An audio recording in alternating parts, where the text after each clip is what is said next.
এ যেন এক ট্রেন্ড। ধান কাটা শেষ, আগের মতো কেউ আর হাতে ধান কাটে না, খড়ও নিয়ে যেতে হয় না বাড়িতে। স্বাভাবিকভাবে নিজের জমিতে পড়ে থাকা খড়ে আগুন লাগিয়ে দেন বহু মানুষ। আজ থেকে প্রায় 1 দশক পিছনে গেলেই দেখা যাবে পাঞ্জাব, হরিয়ানার মতো রাজ্যে নাড়া পোড়ানোর প্রচলন ছিল বেশ। কড়া পদক্ষেপও নিয়েছে প্রশাসন। বেশ কয়েক দশক ধরে পাঞ্জাব, হরিয়ানা সেই ট্রেন্ডকে ধরে রাখছে বাংলা। চাষ উঠলেই আগুন লাগিয়ে দেওয়া হচ্ছে খড়গুলোতে। তবে বিজ্ঞানসম্মত নানা কারণ অবহেলা করেই কৃষকদের এই অসচেতনতার ছবি সামনে এসেছে। শুধু পরিবেশ দূষণ হচ্ছে তা নয়, খেসারত দিতে হচ্ছে অন্যান্য চাষিদেরও। ক্ষতি হচ্ছে, কিন্তু সমাজের ক্ষতি হচ্ছে, নিজেদের ক্ষতি হচ্ছে, ভবিষ্যৎ প্রজন্মের জন্য বড্ড বেশি ক্ষতি হচ্ছে। ক্ষতিগুলো এক এক করে বললে এভাবে বলা যায়। প্রথমত, প্রচণ্ড রকমভাবে পরিবেশ দূষণ হয় ওই ধোঁয়াটার থেকে। দ্বিতীয়ত, ওই প্রচণ্ড উত্তাপের কারণে জমি কিন্তু তার উর্বরতা হারায়। এবং আমরা জানি যে জমিতে যেসব পরিবেশ বান্ধব কিছু কেঁচো টাইপের কিছু প্রজাতি থাকে, কিছু ব্যাকটেরিয়া থাকে, যেগুলো চাষে অনেক উপকারী, মাটির নাইট্রোজেনের পরিমাণ বৃদ্ধিতে সহায়তা করে, ওগুলো নষ্ট হয়ে যায়, উর্বরতা কমে যায়। ফলে যে ধানটা উনি পাচ্ছিলেন না, ওই ধানটা পাওয়ার জন্য একটু বেশি পরিমাণ সার প্রয়োগ করবেন, তাতে ওই কেমিক্যাল ফার্টিলাইজারের কারণে আরও বেশি ক্ষতি হবে। এই ধরনের এই ক্ষতিটা কিন্তু সুদূর প্রসারী। সম্প্রতি একাধিক জায়গা থেকে বিভিন্ন অপ্রীতিকর ঘটনার ছবি সামনে এসেছে।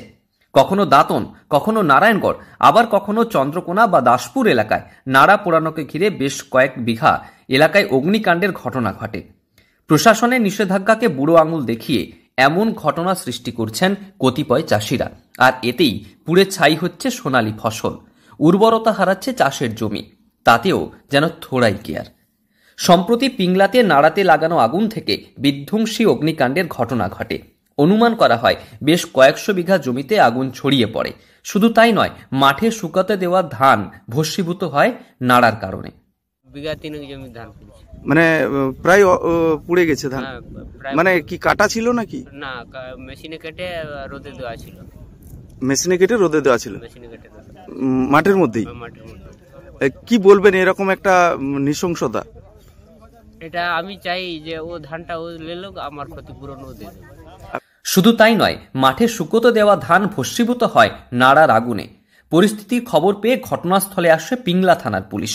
পশ্চিম মেদিনীপুরের পিংলা থানার দুজিপুর এলাকায় এক কৃষকের নাড়া পোড়ানোর কারণে অনিয়ন্ত্রিত আগুন থেকে ছড়িয়ে পড়া আগুন বিঘার পর বিঘা ভস্মীভূত করে ধান, আর এতেই চাঞ্চল্য সৃষ্টি হয়। অগ্নিকাণ্ডের ঘটনায় শুধু ধান পুড়েছে তা নয়, পার্শ্ববর্তী একাধিক জায়গারও ক্ষয়ক্ষতি হয়েছে বলে অভিযোগ কৃষকদের।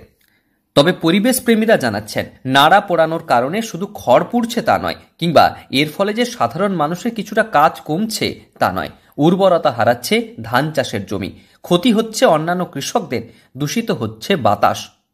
একের পর এক ব্লকে নাড়া পোড়ানো ট্রেন্ড বাড়ছে।